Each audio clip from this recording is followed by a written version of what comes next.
नमस्कार दोस्तों, education dot free में आपका स्वागत है। तो आज हम देखने वाले हैं इकोनॉमिक वीकर सेक्शन यानी ईडब्ल्यूएस के बारे में। इसको हम लोग हिंदी में कहते हैं आर्थिक रूप से कमज़ोर वर्गों के लिए आरक्षण। तो आइए देखते हैं ये चर्चा में क्यों है। सबसे पहले देखते हैं चर्चा में क्यों है। तो सुप्रीम कोर्ट की संविधान पीठ ने 103वें संविधान संशोधन की वैधता को बरकरार रखा है, यानी कि 103वें संविधान संशोधन को सुप्रीम कोर्ट ने सही ठहराया है। सुप्रीम कोर्ट की 5 सदस्यीय पीठ ने 3-2 के बहुमत से संविधान के 103वें संविधान को वैध ठहराया, जो कि नवंबर में फैसला है। तो अभी जो नवंबर बीता है 2022 वाला, उसमें इन्होंने ठहराया कि ये वैध है। संविधान को चुनौती दी गई थी, जिसे अगस्त 2020 में 5 सदस्यीय संविधान पीठ को सौंपा गया था। जस्टिस दिनेश माहेश्वरी, जस्टिस बेला त्रिवेदी जी, जस्टिस एसबी पार्डीवाला जी ने संविधान के 103वें संशोधन को सही ठहराया। इन्होंने माना कि इस संशोधन से संविधान का मूल ढांचा प्रभावित नहीं होता है। ये जो 103वां संशोधन है, इससे संविधान का मूल ढांचा प्रभावित नहीं होता है। अब देख लेते हैं 103वें संशोधन। 103वें संशोधन के तहत संविधान में अनुच्छेद 15(6) और 16(6) को जोड़ा गया था। अब ये क्या कहता है 15(6) और 16(6)? इसके तहत आगे भी हम लोग देखेंगे कि 15(6) और 16(6) में क्या प्राविधान किया गया है। अभी हम यहाँ देख लेते हैं।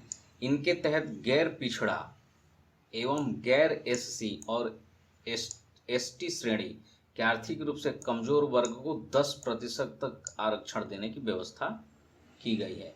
गैर पिछड़ा मतलब समझ लीजिए कि ओबीसी, और गैर एससी एसटी मतलब ऐसे लोग जो जनरल कैटेगरी के हैं, वो ओबीसी और एससी एसटी में नहीं आते हैं, उनको इसमें शामिल किया गया है। जो जनरल कैटेगरी के हैं लेकिन फिर भी गरीब हैं, उनको कई सारी योजनाओं का लाभ नहीं मिल पाता है, तो ये उनके लिए है। दूसरे शब्दों में कहे तो ये इस संविधान संशोधन के माध्यम से कथित अगड़ी जातियों या सामान्य वर्ग के गरीब तबके के लिए आरक्षण की व्यवस्था की गई है। अब देख लेते ईडब्ल्यूएस के बारे में पूरा।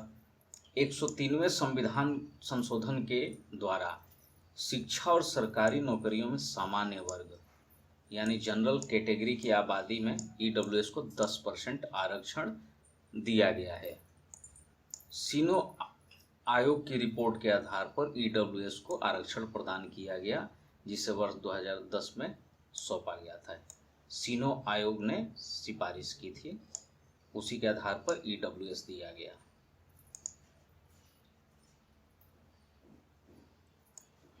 देखिए, अब ईडब्ल्यूएस क्यों महत्वपूर्ण है। ईडब्ल्यूएस का अर्थ होता है आर्थिक रूप से कमजोर वर्ग यानी इकोनॉमिकली वीकर सेक्शन। इस श्रेणी में रिजर्वेशन यानी आरक्षण सिर्फ जनरल कैटेगरी यानी सामान्य वर्ग के लिए है। अन्य श्रेणी के वर्गों जैसे ओबीसी हैं उनको 27%, एससी है उनको 15% और जो एसटी हैं उनको 7.5% आरक्षण पहले से ही दिया गया है। यानी ये सिर्फ और सिर्फ सामान्य वर्ग के लिए है। जो सामान्य वर्ग में सबसे ज़्यादा गरीब हैं, उनका नौकरी में प्रतिनिधित्व नहीं है, शिक्षा में अभी तक वो पिछड़े हैं, ये उनके लिए है। ईडब्ल्यूएस का जो फैसला आया है उसका फ़ायदा आपके और आपके परिवार की वार्षिक आय पर निर्भर करता है। यानी कि वार्षिक आय सबको थोड़ी ना मिलेगा, इसके लिए भी लिमिट तय की गई है। जिन लोगों की वार्षिक आय 8 लाख रुपए से कम है उन्हें इसका फ़ायदा मिलेगा। 8 लाख रुपए से कम है उन्हीं को ईडब्ल्यूएस का लाभ मिलेगा। आय के इन साधनों में सिर्फ वेतन, कृषि, व्यवसाय और अन्य पेशे से मिलने वाली आय भी शामिल है। इसका फ़ायदा लेने के लिए व्यक्ति को सक्षम अधिकारी से प्राप्त प्रमाण पत्र प्रस्तुत करना आवश्यक होगा। अब देख लेते हैं 103वां संविधान संशोधन अधिनियम 2019 के बारे में। गरीबी रेखा से नीचे जीवन यापन करने वाले सवर्णों के लिए केंद्र सरकार ने वर्ष 2019 में इसकी व्यवस्था की थी ताकि उन्हें ईडब्ल्यूएस का आरक्षण दिया जाए और उन्हें नौकरी और जॉब में भी आरक्षण मिले। हालांकि इसके लिए कोर्ट में चुनौती दी गई, लेकिन कोर्ट ने इसे सही ठहराया। तो अब जान लेते 103वां संविधान संशोधन अधिनियम 2019 के बारे में। ईडब्ल्यूएस आरक्षण आबादी के ऐसे वर्ग को दिया जाता है जो अनुसूचित जाति, अनुसूचित जनजाति या अन्य पिछड़ा वर्ग ओबीसी के अंतर्गत नहीं आते, यानी सिर्फ ये सवर्णों के लिए है। हालांकि कई बार इस पर लोगों ने सवाल भी उठाया है कि इसमें अन्य वर्गों को शामिल क्यों नहीं किया गया ईडब्ल्यूएस में। ऐसे वर्गों को आरक्षण प्रदान करने के लिए 103वें संविधान संशोधन अधिनियम 2019 के द्वारा संविधान में अनुच्छेद 15(6) और 16(6) को जोड़ा गया। यह अधिनियम केंद्र व राज्य दोनों सरकार को ईडब्ल्यूएस आरक्षण प्रदान करने की शक्ति देता है। हालांकि इस अधिनियम के तहत राज्य सरकारें स्वतंत्र हैं कि वह राज्य सरकार की नौकरियों में, शैक्षणिक संस्थानों में प्रवेश के लिए ईडब्ल्यूएस को आरक्षण दे या ना।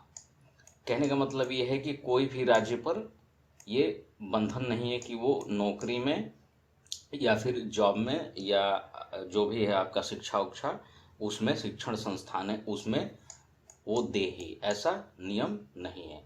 जबकि उनके लिए ईडब्ल्यूएस के तहत शक्ति प्रदान की गई है कि वो आरक्षण दे सकते हैं।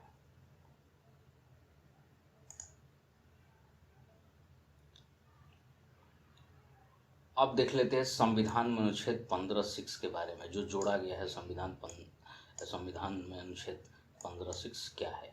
संविधान का अनुच्छेद 15(6) राज्य को खंड 4 और खंड 5 में उल्लेखित लोगों को छोड़कर देश के सभी आर्थिक रूप से कमजोर वर्गों के लोगों की उन्नति के लिए विशेष प्रावधान बनाने और शिक्षण संस्थानों, इनमें अनुदानित और गैर अनुदानित दोनों शामिल है, उसमें उनके प्रवेश के लिए एक विशेष प्रावधान बनाने का अधिकार देता है।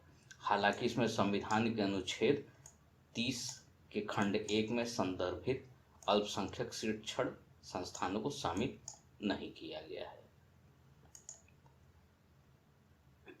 अब देख लेते हैं अनुच्छेद 16(6) के बारे में।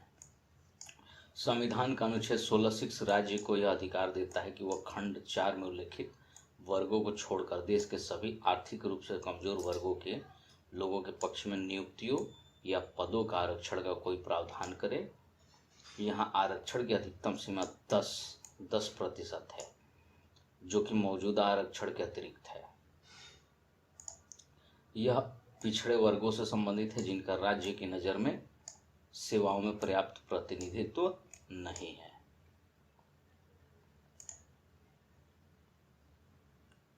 अब देख लेते हैं किन्हें नहीं मिलेगा आरक्षण। ऐसे परिवार जिनकी वार्षिक आय 8 लाख रुपए तक है या उससे अधिक है, उन्हें आरक्षण का लाभ नहीं दिया जाएगा। यानी कि 8 लाख से अगर वार्षिक आय कम होगी तभी उन्हें आरक्षण का लाभ मिलेगा।